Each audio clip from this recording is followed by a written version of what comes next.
Okay, तो हम लोगों ने कुछ एडवांस कंसेप्ट्स किए थे, राइट? आप लोगों को समझ में थोड़ा बहुत आया होगा। डीएनएस राउंड रॉबिन के बारे में हमने पढ़ा था, टेक्सास ऑर्डरिंग के बारे में हम लोगों ने पढ़ा था, राइट? हम लोगों ने इसके अलावा हम लोगों ने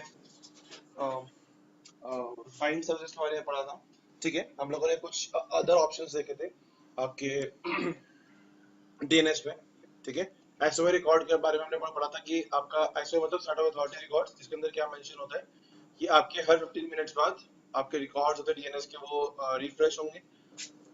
अगर 15 मिनट्स के बाद नहीं होगी तो हर 10 मिनट्स, आफ्टर 10 मिनट्स वो दोबारा रीट्राई करेगा उसको रिफ्रेश करने के लिए।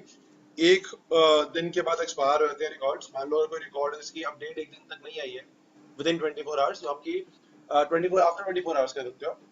सो आफ्टर वन डे क्या हो जाएंगे, रिकॉर्ड आपके एक्सपायर हो जाएंगे।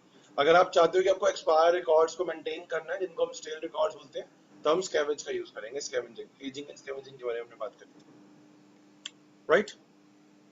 ठीक है, नाउ आगे बढ़ते हैं। थोड़ा सा और इसमें एक दो चीजें और रह गई हैं, वो हम कंप्लीट कर लेते हैं आज। तो इसमें एक आपका आता है उसके बाद डीएनएस सिक्योरिटी का कंसेप्ट, ठीक है? ये लास्ट आपका डीएनएस फिर खत्म हो जाएगा, तो ये आपका डीएनएस सिक्योरिटी की बात करेंगे हम यहाँ पे एक बार। अब डीएनएस सिक्योरिटी में क्या होता है, देखो, अगर मैं बात करूं डीएनएस सिक्योरिटी की, तो ये आपकी जो फीचर्स आए हैं डीएनएस सिक्योरिटी के, ये आए थे 2012 ऑनवर्ड्स, ठीक है? 2012 ऑनवर्ड्स आपके डीएनएस से कुछ सिक्योरिटी डाले गए थे, मतलब कुछ न्यू सिक्योरिटीज के इम्प्लीमेंटेशंस डाली गई थी, मतलब कह लो कुछ फीचर्स डाल दिए गए थे, ठीक है? हम लोगों ने सिक्योरिटी देखी थी, हम लोगों ने बात करी थी कि भाई हम कैसे डीएनएस के जोन्स को और डीएनएस के सर्वर्स को सिक्योर कर सकते हैं। तो उसकी प्रॉपर्टीज में क्या सिक्योरिटी का ऑप्शन आता है, वहां पे हम, जैसे मैंने आपके यूजर्स को राइट्स दिए थे, राइट? एक तो वो सिक्योरिटी है, ठीक है? मैं आपको एक बार दिखा दूं, एक बार स्टार्ट हो जाए सर्वर। तो हमने एक सिक्योरिटी की बात क्या करी थी, जहाँ पे हम लोगों ने क्या किया था, आपको पता होगा, जब राइट क्लिक करते हैं डीएनएस की प्रॉपर्टीज पे आते हैं, तो वहां पे सिक्योरिटी का टैब आता है, ठीक है? वहां से हम अपने डीएनएस सर्वर सर्वर को, मतलब पर्टिकुलर कोई मेरा कोई यूजर है, ठीक है? अब उस यूजर को मैं चाहता हूँ कि भाई मेरा जो यूजर है वो मेरे पूरे डीएनएस सर्वर को मैनेज कर सके, ठीक है? तो हम सिक्योरिटी में जाके उसको सिक्योरिटी प्रोवाइड कर सकते हैं। और एक होता है आपका जोन, पर्टिकुलर जोन की सिक्योरिटी, मतलब अगर आप अपने जोन पे राइट क्लिक करके प्रॉपर्टीज पे जाते हो, तो वहां पे सिक्योरिटी का ऑप्शन आता है। अब इस जोन को कौन कौन मैनेज कर पाएगा, पर्टिकुलर जोन को, जैसे मान लो मेरा प्राइमरी जोन है मेरे पास, ठीक है? अब मैं चाहता हूँ कि भाई प्राइमरी जोन को मेरा कोई यूजर 1 है या यूजर 2 है वो मैनेज कर पाए, तो क्या करेंगे, जोन की प्रॉपर्टीज में जाएंगे, सिक्योरिटी पे क्लिक करके वहां पे उस यूजर्स को ऐड कर देंगे और उनको फुल कंट्रोल देंगे, ताकि हमारा जो यूजर है वो हमारे जोन को या हमारे डीएनएस सर्वर्स को मैनेज कर सके, ठीक है? ओके, ये बात हम लोगों ने करी थी ऑलरेडी, मैं आपको दोबारा दिखाऊंगा, ठीक है? अब इसके बाद अगर हम बात करते हैं किस सिक्योरिटी की, अगर हम बात करते हैं आपके डीएनएस के अदर सिक्योरिटीज की, ऐसे मान लो एक होता आपके, मैंने आपको बताया था डीएनएस कैशिंग, बताया था ना आपको, DNS caching, DNS cache memory जो होती है उसको हम लॉक कर सकते हैं, डीएनएस कैश लॉकिंग की बात होती है आपके पास, ठीक है? अब डीएनएस कैश क्या होती है, मैंने आपको बताया था कि जब भी कोई भी क्वेरी आपकी रिजॉल्व होती है, तो वो डीएनएस के कैश मेमोरी के अंदर सेव हो जाती है, राइट? अगर मान लो आपकी दोबारा वो क्वेरी अगर आ रही है, तो उसको बार बार रिजॉल्व करने के लिए उसको दोबारा सर्च नहीं करेगा क्वेरी को, वो डायरेक्टली डीएनएस अपने कैश मेमोरी के पास जाएगा, वहां पर पहले चेक करेगा, अगर वहां पे उसका आंसर विजिबल है तो वहीं से ही उसको रिजॉल्व कर देगा, उसको बार बार सर्च करने की नीड नहीं है उस क्वेरी को, ठीक है? या उस क्वेरी को बार बार सर्च करके रिजॉल्व करने की नीड नहीं है। तो मैंने आपको बताया था कि जब भी आपका डीएनएस सर्वर किसी भी क्वेरी को रिजॉल्व करता है, तो वो अपने उस क्वेरी का आंसर कैश मेमोरी में रख लेता है, ठीक है? अब उसके ना कुछ स्पेस होता है, मान लो, ठीक है? जो आपका जो डीएनएस का कह लो जो क्वेरीज का, जो कह लो कि डीएनएस का जो कैश है, उसकी उसका एक स्पेस होता है, ठीक है? उसका उसका कह लो कि उसकी भी मेमोरी होती है, ठीक है? तो क्या होता है जब उसकी मेमोरी फुल होती है, तो उस केस में क्या होता है, वो पुरानी वाली क्वेरीज को रिप्लेस करना शुरू कर देता है, ठीक है? जैसे मान लो मेरे एक डीएनएस कैश में 20 क्वेरीज आ सकती है, एग्जांपल ले लो, ठीक है? तो 20 क्वेरी के आंसर उसमें फुल हो जाएंगे, उसके बाद क्या करेगा, जब 21st आएगा तो फर्स्ट वाले को रिमूव कर देगा, जो फर्स्ट क्वेरी का आंसर था उसको रिमूव करके 21st का क्वेरी का आंसर डाल देगा उसमें, ठीक है? तो हाँ, स्टार्टिंग वाली मतलब जो पहली जो फर्स्ट क्वेरी आई थी, ठीक है। अब मान लो आपकी 20 पूरी कैंसिल था, अब मान लो जो 21st पूरी आएगी दोबारा से, मतलब जो 21st पूरी जो पूरी कैंसिल आएगा उसका, वो फर्स्ट वाली को रिमूव कर देगा, क्योंकि मतलब वो 20 पूरी को मेंटेन कर सकता है, पूरी कैंसिल मेंटेन कर सकता है। एग्जांपल दे रहा हूँ आपको, मान लो एग्जांपल, उसमें 20 पूरी कैंसिल्स वो मेंटेन कर सकता है, 20 से ऊपर नहीं। तो अब क्या होगा, जो 21st आएगी वो आपके फर्स्ट वाले को रिमूव कर देगा, ठीक है, इस तरीके से वो ओवरराइड करता जाएगा उसके वजह से। आ समझ में? ठीक है। हाँ। हाँ हाँ हाँ हाँ। नहीं कैश में हम क्या, जब हम लिखते हैं ना, अब आपको मैंने कमांड लिखवा के दिखाई थी, IP config space slash display DNS. हाँ, तो डिस्प्ले डीएनएस में क्या आपने देखा था, डिस्प्ले डीएनएस में आपने देखा था कि वहाँ पे आंसर्स तक को दिख रहे थे क्वेरीज, ठीक है। तो वो उस कैश मेमोरी की बात हो रही है यहाँ पे, ठीक है। तो वो जो कैश मेमोरी होती है वो अपने आंसर्स मेंटेन करती है, ठीक है। अब मान लो मुझे लॉक करना है उसको, मैं चाहता हूँ कि भाई उसमें 50 एंट्रीज आए, 50 से ऊपर एंट्रीज ना आए, एग्जांपल ले लो, ठीक है। तो हम उसको लॉक कर सकते हैं। तो क्या लॉक होने के बाद क्या होगा, लॉक जैसे मान लो अगर आपने लॉक कर दिया, आपने आपने वैल्यू डिफाइन कर दी कि इसमें 50 एंट्रीज आए, 50 से ऊपर एंट्रीज नहीं आ रही, तो उस केसेस में क्या होगा, 50 के बाद वो एंट्रीज उसमें करेगा ही काम, वो उसको किसी को रिप्लेस नहीं करेगा, वो उसमें एंट्रीज होंगी नहीं उसके बाद, ठीक है। जब उसने 50 क्वेरी का आंसर उसके पास रख दिए, अब उसके बाद 51 क्वेरी आएगी, उसकी एंट्रीज को हमने लॉक की हुई है कैश, तो हम कैश को लॉक भी कर सकते हैं। और लॉक करने का एक रीजन और भी है, जो आपके हैकर्स होते हैं, ठीक है, हैकर्स क्या करते हैं, आपके डीएनएस कैश को ही अटैक करते हैं, क्योंकि डीएनएस कैश में आंसर्स होते हैं, उसमें आईपी एड्रेस होस्ट नेम सब मिल जाता है पर्टिकुलर सर्वर्स का और क्लाइंट्स का, तो उसके थ्रू वो अटैक कर सकते हैं आईनेट, ठीक है। तो इसलिए हम अपने डीएनएस कैश को लॉक कर देते हैं। आ समझ में? ठीक है, ओके। तो ये आपका जो डीएनएस कैश का जो डीएनएस का सिक्योरिटी फीचर है, पहला इसमें आता है आपका डीएनएस कैश लॉकिंग। इसके थ्रू हम क्या कर सकते हैं, इसके थ्रू अपने डीएनएस कैश मेमोरी को लॉक कर सकते हैं, ठीक है। अगर एक बार वो लॉक हो गई, उसके बाद क्या है, उसके अंदर एंट्रीज और ऐड फिर नहीं होंगी, ठीक है। सेकंड आता है आपके पास, इसको बोलते हैं इसकी कमांड होती है, आपको बताऊंगा कमांड, ठीक है। हम डीएनएस सीएमडी का यूज करके पहले कमांड लिख लेते हैं इसकी। अगर आप चाहते हो मुझे लॉक करना है, तो इसकी कमांड क्या होती है, कमांड होती है आपकी डीएनएस सीएमडी टूल का यूज करते हैं हम लोग उसके अंदर, then slash config, then slash cache lock.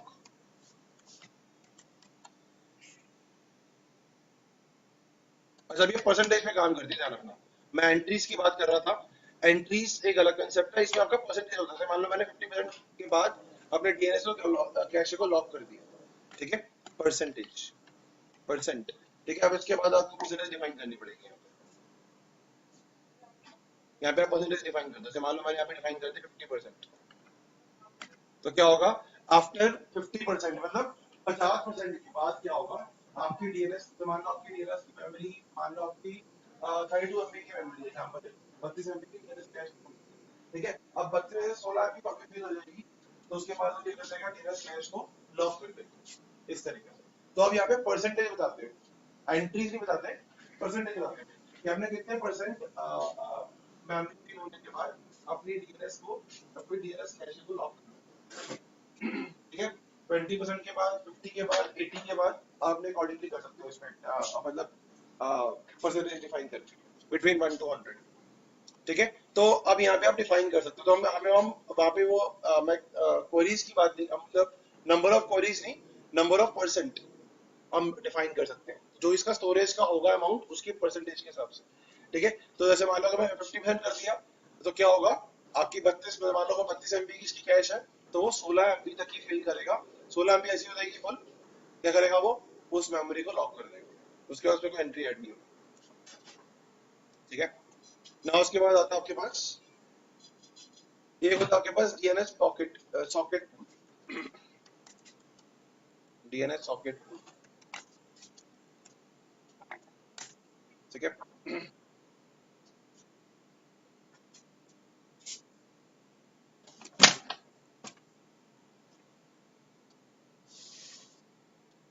अच्छा, अब इसमें क्या होता है, इसमें ना आपके बहुत सारे पोर्ट्स होते हैं, ठीक है। हम क्या करते हैं इसके अंदर, हम इसके अंदर क्या कर सकते हैं, इसके अंदर हम एक पूल बना सकते हैं पोर्ट्स की, पोर्ट्स का इसको आपको आपको एक पूल प्रोवाइड कर देता है ये, ठीक है।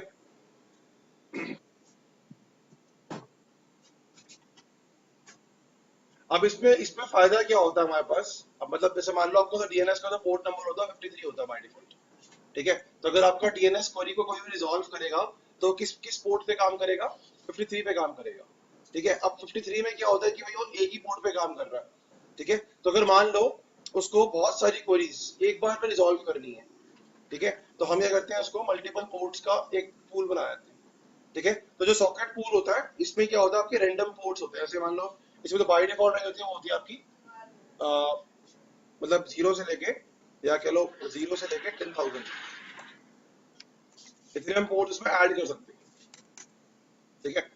ओके, तो अगर आप अब बाय डिफॉल्ट साइज होता है इसका, अगर मैं डिफॉल्ट साइज की बात करूं, डिफॉल्ट साइज में क्या होता है इसके अंदर, डिफॉल्ट साइज इज 2500 का डिफॉल्ट साइज होता है, मतलब 2500 पोर्ट्स इसके लिए हम रिजर्व कर लेते हैं डीएनएस के लिए, ठीक है। 2500 पोर्ट्स मैंने क्या किया, डीएनएस के लिए रिजर्व कर लिया, ठीक है। अब ये क्या है, ये रैंडम पोर्ट्स की मदद से आपकी मल्टीपल क्वेरीज को इकट्ठे रिजॉल्व कर, अभी तक क्या हो रहा था, ये एक ही पोर्ट पे काम कर रहा है, पोर्ट ऑफ पे, तो ये आपकी query one by one resolve कर रहा है, ये मल्टीपल क्वेरीज को रिजॉल्व नहीं कर सकता, ठीक है। इसकी क्या होती है, जो क्वेरीज होती है वो क्यू में चली जाती है, ठीक है। अब क्या होगा, अगर इसके पास रैंडम पोर्ट्स होंगे, तो रैंडम पोर्ट्स मतलब मान लो अगर आपके पास मल्टीपल पोर्ट्स होंगे, तो ये मल्टीपल क्वेरीज को हैंड टू हैंड रिजॉल्व कर सकता है with the help of random ports, ठीक है। तो एक पोर्ट्स का हम पहले एक तरीके से कर रहे हैं, पोर्ट्स का हम ब्लॉक बना लेते हैं, ठीक है। तो उस ब्लॉक साइज कितना होता है इसका पोर्ट का, वैसे 10,000 होता है, तो हम 10,000 पोर्ट इसको डिफाइन कर सकते हैं अपने लिए ऐसा बोलो, बट बाय डिफॉल्ट अगर साइज होता है कितना होता है 2500,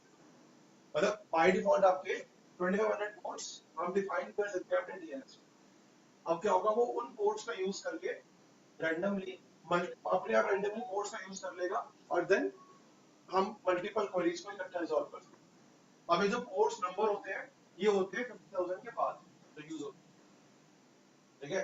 अब 50,001 होता है, ऐसे उसका यूज करके 50,000 से लेके 55,000 तक ये कोई वो आपके प्री पोर्ट्स हैं, ठीक है। उनमें अभी कोई प्रोटोकॉल वगैरह नहीं है हमारे पास जो अवेलेबल हो, ठीक है। तो आपको पता होना चाहिए कि भाई हर प्रोटोकॉल का एक पोर्ट नंबर होता है, आपको पता होगा, जैसे आपका एडी का हो गया, ठीक है। एडी में हम एलडैप का यूज करते हैं, एलडीएपी का, तो उसमें 389 होता है पोर्ट नंबर, ठीक है। रिमोट डेस्कटॉप पे हम डबल 389 का यूज करते हैं, ठीक है। अगर आप टेलनेट की बात करो, 21 का पोर्ट नंबर यूज करता है वो एक्सेस करने के लिए सर्विसेज को, ठीक है। अगर हम डीएनएस की बात करें तो 53 पोर्ट नंबर यूज करता है, ठीक है। तो अगर आप चाहते हो कि मेरे को पूल डिफाइन करना है, तो हम पूल डिफाइन कर सकते हैं, ठीक है। इसलिए इसमें इसकी कमांड क्या होती है, कमांड होती है आपकी वही डीएनएस सीएमडी टूल का यूज करके हम लोग यहाँ पे पोर्ट डिफाइन कर सकते हैं, एक पूल डिफाइन कर सकते हैं, कहने का मतलब ये है, ठीक है। यहाँ पे लिखोगे सॉकेट, सॉकेट पूल साइज, ठीक है। अब इसके बाद आगे हम वैल्यू डिफाइन कर दो, जो भी अपने वैल्यू डिफाइन कर, वैल्यू क्या होगी, जीरो से लेके 10,000 के बीच का कोई भी वैल्यू डिफाइन कर सकते हो। बाय डिफॉल्ट क्या होती है आपकी 2500 होती है, ठीक है। क्लियर आया है तो समझ में, ओके।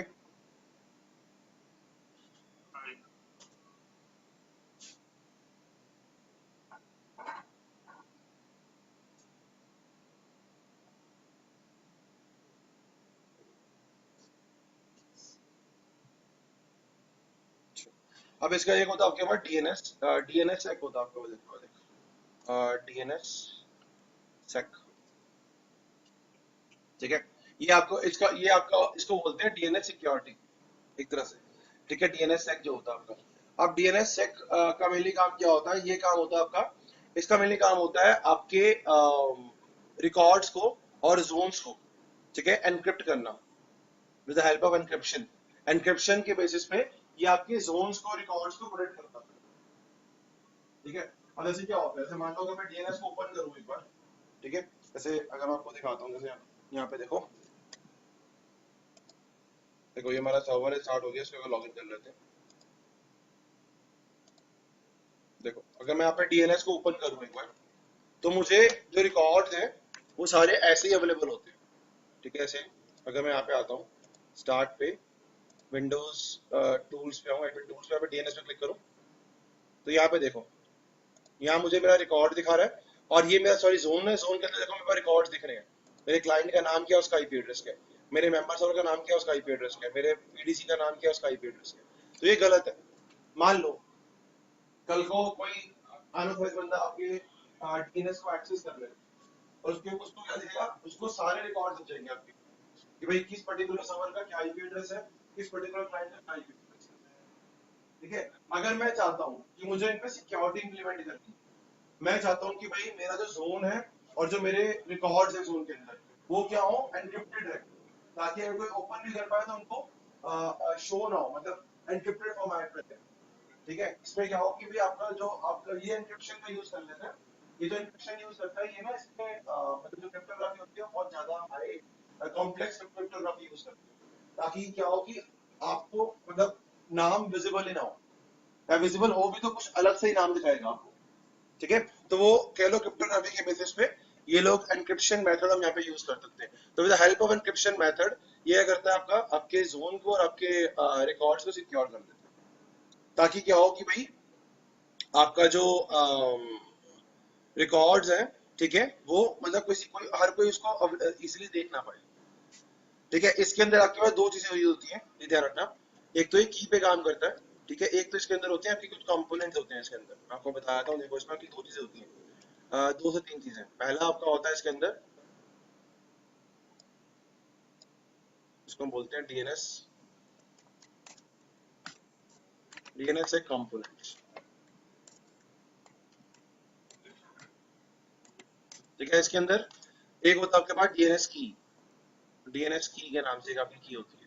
ठीक है, डीएनएस की का मेनली काम क्या होता है, ये आपकी की है, जैसे हम आप कभी भी किसी फाइल को एनक्रिप्ट करते हैं ना, तो उसमें पब्लिक की और प्राइवेट की वगैरह होती है। ठीक है, वैसे ही इसके अंदर क्या आपके पास कीज होती है डीएनएस की, डीएनएस को ऑपरेट करने के लिए। ठीक है, एक तो आपका ये होता है डीएनएस की, शॉर्ट में लिख लेते हैं डीएनएस, डीएनएस की। ठीक है, एक होता है आपके पास एक आपका जो एन्क्रिप्टेड मेथड यूज करता है वो करता है आर सिग्नेचर, जिसको बोलते हैं resource record signature, R signature. ये आपका एन्क्रिप्टेड मेथड है। ठीक है, इस मेथड के थ्रू ये आपके रिकॉर्ड्स को एनक्रिप्ट कर देगा। ठीक है, आर सिग्नेचर। और एक होता है आपके पास प्रोटोकॉल जो होता है एनसेक 3। ठीक है, नेक्स्ट सिक्योर 3, इसकी फुल फॉर्म होती है next secure, next secure version 3। ठीक है, ये आपकी फुल फॉर्म होती है, इसकी होती है, मैंने आपको बताया, R resource record signature, resource record signature. ठीक है, ये आपके पास होती है।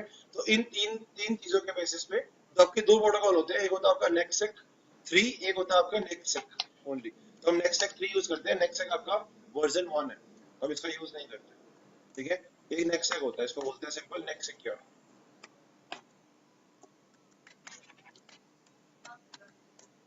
इस तरीके से। ठीक है, तो हम वर्जन 3 वाला यूज करते हैं। तो ये चार कंपोनेंट्स होते हैं, इन चार कंपोनेंट के बेसिस पे हम क्या करते हैं, हम अपने डीएनएस के जोन्स को, रिकॉर्ड्स को एनक्रिप्ट कर सकते हैं, ताकि उसको कोई इजीली एक्सेस ना कर पाए या देख ना पाए रिकॉर्ड्स। आया समझ में? क्लियर है यहाँ तक? ठीक है, तो ये आपकी तीन चीजें होती हैं। ओके, हाँ, डीएनएस की आप अपनी जगह पे सेव कर सकते हो, या तो अपने डीएनएस सर्वर पे सेव कर लो जिसको आप सिक्योर कर रहे हो, या फिर आप किसी पर्टिकुलर रिमोट लोकेशन पे भी सेव कर सकते हो। ये आपको बोलेगा कि आपने की को कहाँ पे सेव करना है।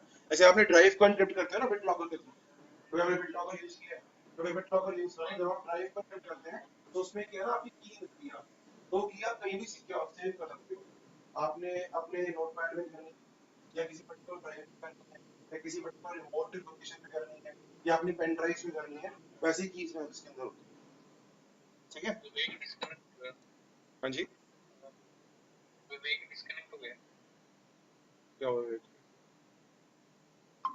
आगे आगे कुछ भी आया, कुछ हुआ होगा उसके सही, आगे। हाँ जी वेट, यहीं पे ही हो? अच्छा ठीक है, तो ये वाला कंसेप्ट रहता है। ठीक है, तो हम इसमें एक चीज और भी ध्यान रखना, तो ये आपका डीएनएस की है जो, ठीक है, एक हम एक डीएनएस की से मल्टीपल डीएनएस सर्वर्स को भी, सर्वर्स के रिकॉर्ड्स या डीएनएस सर्वर्स को हम प्रोटेक्ट कर सकते हैं, ये ध्यान रखना, ठीक है। ऐसा नहीं है कि मुझे हर डीएनएस के लिए अलग से की क्रिएट कर दी, ऐसा नहीं है, हम एक सिमिलर की से भी मल्टीपल डीएनएस सर्वर्स को प्रोटेक्ट कर सकते हैं, ये भी ध्यान रखना, समझ में, ठीक है, ओके। अब देखो मैं आपको दिखा देता हूँ। तो देखो ये आपका जैसे अभी प्रॉपर्टीज की बात कर रहा था, अगर मैं इसकी, ये मेरा सर्वर का नाम है, ठीक है, इसकी राइट क्लिक करो, इसकी प्रॉपर्टीज में जाओ, तो यहाँ पे देखो आपको सिक्योरिटी का ऑप्शन आता है, यहाँ पे सिक्योरिटी का जो हम लोगों ने देखा था। अब यहाँ पे जब मैंने अभी यूजर वन ऐड किया था, तो अभी यूजर वन जो है, इसको मैंने फुल कंट्रोल दिया है किस पे, डीएनएस के सर्वर पे, ठीक है। तो अब ये डीएनएस का सर्वर पे मैंने फुल कंट्रोल दे दिया, उसका फुल कंट्रोल। तो अब इसका मतलब क्या है कि आपको यूजर वन है वो पूरे डीएनएस सर्वर को मैनेज कर सकते हैं, ठीक है। एक देखो आपका जोन का आता है, अगर आप इसकी, ये आपका जोन है प्राइमरी जोन। अब इसकी प्रॉपर्टीज पे जाओ, यहाँ पे सिक्योरिटी पे जाओ, यहाँ पे देखो मैंने यूजर नंबर 2 को इस पे फुल राइट्स दिए हुए हैं, तो मतलब यूजर 2 आपका सिर्फ ये जोन मैनेज कर सकते हैं, ओनली जोन, ये ABC dot local zone, that's it. अगर आपके पास कोई और जोन बना हुआ है तो वो मैनेज नहीं कर पाएगा, यूजर यूजर 2 सिर्फ यही जोन मैनेज कर पाएगा, ठीक है। यूजर 1 पूरा डीएनएस को मैनेज कर पाएगा, यूजर 2 सिर्फ इस पर्टिकुलर जोन को मैनेज कर पाएगा। तो ये सिक्योरिटी लेवल्स होते हैं। अब जो हमने पढ़ा था लॉकिंग कैसे करते हैं, आपको दिखाता हूँ, इसको एक बार मिनिमाइज करते हैं यहाँ से। अब देखो उसके लिए आपको सीएमडी ओपन करना है, ठीक है, डीएनएस सीएमडी, सीएमडी पे काम करो, एक मिनट हो जाए, इसको थोड़ा फॉन्ट आ दे, देखो, ठीक है। अब ये आपका मैं यहाँ पे डीएनएस सीएमडी का यूज करके काम करते हैं, ठीक है। अब कैसे करोगे डीएनएस सीएमडी का यूज, हम कमांड्स का यूज कर सकते हैं। और देखो पहली कमांड मैंने आपको यहाँ बताई थी, ये कमांड है DNS hyphen config hyphen cash locking percentage, ठीक है। अगर आपको अपने कैश मेमोरी को लॉक करना है डीएनएस की, तो कमांड ये, आप सिंपल से पहले कमांड लिख लो, DNS CMD slash config slash, उसके बाद क्या था, कैशे लॉकिंग परसेंटेज, ठीक है। यहाँ पे लिखो कैशे, स्पेस नहीं है, कैशे लॉकिंग परसेंटेज, परसेंट, ठीक है। अब यहाँ पे आप डाल दो उसका परसेंटेज, उसकी वैल्यू, मान लो मैंने यहाँ पे कर दिया 60%, 60 कर दिया, ठीक है। एंटर करते हैं, डीएनएस सीएमडी स्पेस नहीं आएगा, ठीक है। अब देखो आपका वैल्यू सेट हो गई, registry properties cash locking percentage successfully reset, now completed command successfully, 61 पे आ गया वो ऑटोमेटिकली, ठीक है, इस तरीके से। तो ये आपकी कमांड होती है, हाँ वो आपके रजिस्ट्री का थ्रू दे सकते हो, देखो रजिस्ट्री की प्रॉपर्टी चेंज की है ना इसमें, ठीक है। तो आप इसको चेक कर सकते हो रजिस्ट्री के थ्रू, ठीक है।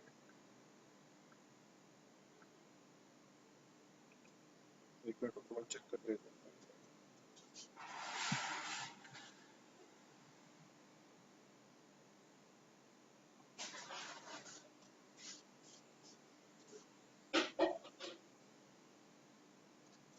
आई थिंक डिस्प्ले डीएनएस में एक बार चेक करके देखते हैं,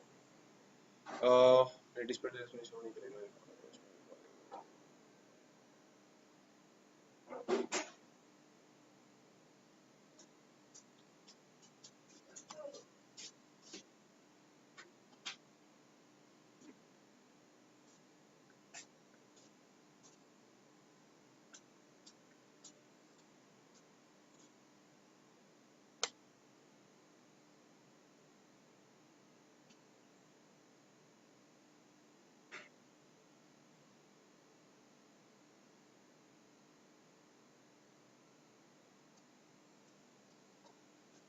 आई थिंक वही है, ऐसी कमांड आपकी वही होती है, बट इसमें आपको परसेंटेज एक बार चेक कर लेते हैं, शो नहीं करता, चेक करते हैं, IP config, IP config slash display DNS,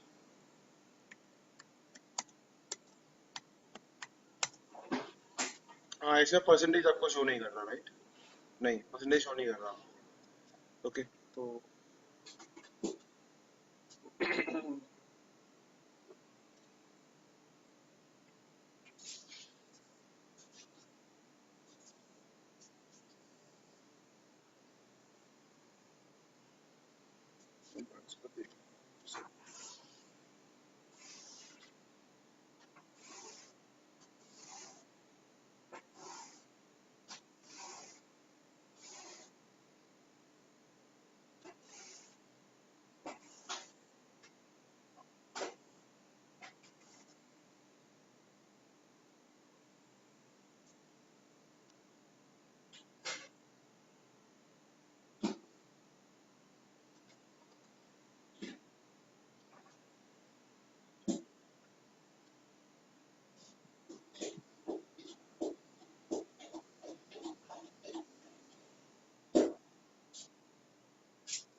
हाँ, ये कमांड ठीक है फिर तो ये वाली कमांड होती है चेक करने के लिए परसेंटेज। तो इससे पहले अगर मैं इसको चेंज कर देते हैं एक बार, लेट्स सी, चलो इसको एक बार दोबारा से चेंज करते हैं, यहाँ पे हम इसको 80 कर देते हैं, ठीक है। ओके, अब चेक करते हैं एक बार इसका। हाँ 80 हो गया, ठीक है। तो अभी देखो पहले से पहले आपकी कोई परसेंटेज थी नहीं, इससे पहले बाय डिफॉल्ट वाला मैंने चेक नहीं किया, तो इट्स ओके फाइन। तो बाय डिफॉल्ट अभी हम लोगों ने इसका 80% कर दिया, तो अब 80 दिखा दिया इसमें, ठीक है। ऐसे ही आपके पास अब ये पूल वाला भी देख लेते हैं एक बार, ठीक है। तो पहले इसका इन्फो देख लेते हैं, लेट्स सी, डीएनएस इन्फो, एक आपका सॉकेट पूल। तो कमांड वही होगी सेम, यहाँ पे लिखोगे socket pool, socket pool size, ठीक है, एंटर करो। तो देखो यहाँ पे आपका बाय डिफॉल्ट कितना साइज दिखा रहा है, 200 दिखा रहा है आपको, देखो बाय डिफॉल्ट, ठीक है। जो आपका सॉकेट पूल साइज है, मतलब जो पोर्ट का साइज है, यहाँ पे कितना दिखा रहा है आपको, 200 दिखा रहा है आपको ऑलरेडी, ठीक है। अगर आपको चेंज करना है तो आप चेंज कर सकते हो, कमांड यहाँ पे कॉन्फ़िग लिख के चेंज कर दो। यहाँ पे चेंज कर दो, मान लो मैंने यहाँ पे डिफाइन कर दिया, अम, इसको हम 1000 कर लेते, कम कर लेते हैं यहाँ पे, एंटर। तो कम हो गया आपका, अब चेक करो इन्फो वाली कमांड का यूज करके, और देखो अब आपका 1000 हो गया, इससे पहले 2500 था, ठीक है। इस तरीके से इसका यूज कर सकते हो, कम ज्यादा अपने अकॉर्डिंगली कर सकते हो, बिटवीन 0 से लेके 2500 के बीच में, ठीक है। हम बाय डिफॉल्ट रहने देते हैं अभी, ठीक है, मैंने बाय डिफॉल्ट कर दिया इसको, देखो 2500 आ गया दोबारा से, इससे पहले 1000 था, मैंने कमांड डाल के यहाँ पे 2500 कर दिया इसको, ठीक है। तो ये कुछ कमांड्स होती हैं जिसके अंदर आप सॉकेट पूल का साइज और परसेंटेज, कैशे लॉकिंग परसेंटेज का यूज कर सकते हैं, ठीक है, इस तरीके से। ओके, नाउ इसको मिनिमाइज करते हैं, अब आप डीएनएस का देखते हैं, डीएनएस सेक वाला का सिस्टम सेट जो आपको बता रहा था।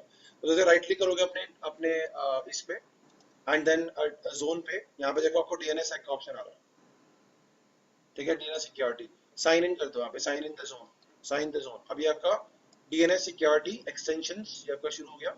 नेक्स्ट करेंगे यहाँ पे, अब आपने कस्टमाइज करना है तो कस्टमाइज कर सकते हो, ठीक है। अगर आपने sign in with parameter existing zone, अगर आपने मतलब यूज डिफॉल्ट का करना है तो डिफॉल्ट का भी कर सकते हो, ठीक है। कस्टमाइज करना है कस्टमाइज भी कर सकते हो, मैं अभी कस्टमाइज करके बताऊँ, ठीक है। कस्टमाइज में आपको ये पूछेगा, देखो हमें बोल रहा है पहले आपका की मास्टर, अब की मास्टर कौन होता है, वो सर्वर जो आपके डीएनएस की को क्या करेगा, मेंटेन करेगा, डीएनएस की को मेंटेन करेगा, ठीक है। मैंने आपको बताया ना डीएनएस की होती है, ठीक है। आप यहाँ पे देख रहे हैं, देखो डीएनएस की होती है, यहाँ पे मैंने को बताया था, ठीक है। तो ये वही की के बारे में पूछ रहे हैं यहाँ पे, ओके। तो अगर आप ये देखो, आप ये कह रहे हैं कि आपका भी क्रिप्टोग्राफिक कीज का यूज करेगा वो डीएनएस को प्रोटेक्ट करने के लिए, तो ये कौन बनेगा आपका मास्टर, चूज द सर्वर, ठीक है। तो अगर आप चाहते हो कि भाई यही सर्वर आपका की मास्टर बने जो की को मेंटेन करे, आप इसका यूज कर सकते हो, otherwise select another primary server use कर सकते हो, अगर कोई और प्राइमरी सर्वर है तो उसका भी यूज कर सकते हो, ठीक है। फिलहाल हमारे पास कोई प्राइमरी सर्वर है नहीं अभी, एक यही है, तो इसका यूज करेंगे फिलहाल, ठीक है। नेक्स्ट करेंगे यहाँ पे, अब देखो ये आपको बोल रहा है की एस की आ गया, की साइनिंग की, ठीक है। अब ये कह रहा है कि भाई KS key is authentication key that corresponds to private key used to sign out more than sign key. तो अब ये है कि आपको क्या कर सकता है, ये प्राइवेट की डिफाइन कर रहा है आपको, मैंने आपको बताया था एन्क्रिप्शन में दो की होती है, पब्लिक की और प्राइवेट की, ठीक है। तो प्राइवेट की के थ्रू हम डिक्रिप्ट करते हैं और पब्लिक की के थ्रू हम एनक्रिप्ट करते हैं, ठीक है। तो ये आपको एक की प्रोवाइड कर रहा है जिसको बोलते हैं केएस की, ठीक है, की साइनिंग की आपको एक की प्रोवाइड कर रहा है फॉर ऑथेंटिकेशन, ठीक है, नेक्स्ट करो। अब ये कह रहे हैं कि एल्गोरिदम बताओ कौन सा यूज करना है आपने, ठीक है। तो अब यहाँ पे ऐड कर दो। अब यहाँ पे देखो ये आपका बाय डिफॉल्ट है, माइक्रोसॉफ्ट का यूज करते हैं हम, शाह RSA SHA 256, ये आपका क्रिप्टोग्राफिक एल्गोरिदम है तो हम यूज करते हैं, ठीक है। अगर आपको एल्गोरिदम्स की नॉलेज नहीं है तो इसको बाय डिफॉल्ट माइक्रोसॉफ्ट में रखो। माइक्रोसॉफ्ट का बाय डिफॉल्ट ही होता है यूज आपका RSA SHA 256 2048 बिट्स पे, ठीक है। जितनी ज्यादा अच्छी बिट्स होंगी इसकी उतना ज्यादा सिक्योर होगा आपका, जो की होगी उतनी ज्यादा सिक्योर होगी, ठीक है। तो अब इसका यूज करेंगे, ओके करते हैं इसको। ये मेरी एल्गोरिथम ऐड हो गई इसके अंदर, ठीक है। नेक्स्ट करोगे। अब एक आएगा आपका ZSK होता है आपका जोन जोन डेटा को प्रोटेक्ट करने के लिए, ठीक है। तो ये आपका हो गया ZSK authentication key that corresponds to private key used to sign zone data. तो अगर आपके जोन के अंदर जो रिकॉर्ड्स वगैरह हैं आपको उनको प्रोटेक्ट करना है तो हम ZSK का यूज करेंगे। नेक्स्ट करेंगे यहाँ पे वही एल्गोरिथम ऐड करोगे तो हम यूज कर रहे हैं RSA दोनों पे, KSK पे भी और ZSK पे भी, ठीक है। नेक्स्ट करेंगे यहाँ पे, ये आपका देखो नेक्स्ट सिक्योर आ गया, नेक्स्ट NSEC 3, ठीक है। हम नेक्स्ट सिक्योर 3 का यूज कर रहे हैं। अब नेक्स्ट आप NSEC का भी यूज कर सकते हो, बट मैं NSEC 3 का यूज कर रहा हूँ जो लेटेस्ट वर्जन है, वर्जन 3 का, ठीक है। नेक्स्ट करेंगे यहाँ पे। अब यहाँ पे देखो आपका enable distribution of trust anchors आता है। अब ये ट्रस्ट एंकर्स क्या होते हैं? अगर मान लो आपके पास मल्टीपल डोमेन कंट्रोलर्स हैं आपके फॉरेस्ट में या आपके ऑर्गेनाइजेशन में, और आपने इसी सेम की जो हमने यहाँ पे की बनाई है KSK और ZSK, इन्हीं कीज के बेसिस पे आपने multiple domain multiple DNS servers को मैनेज करना है या उनको भी अपने एनक्रिप्ट करना है सेम की के बेसिस पे। तो हम यहाँ पे ट्रस्ट एंकर्स को एनेबल करेंगे। आया समझ में?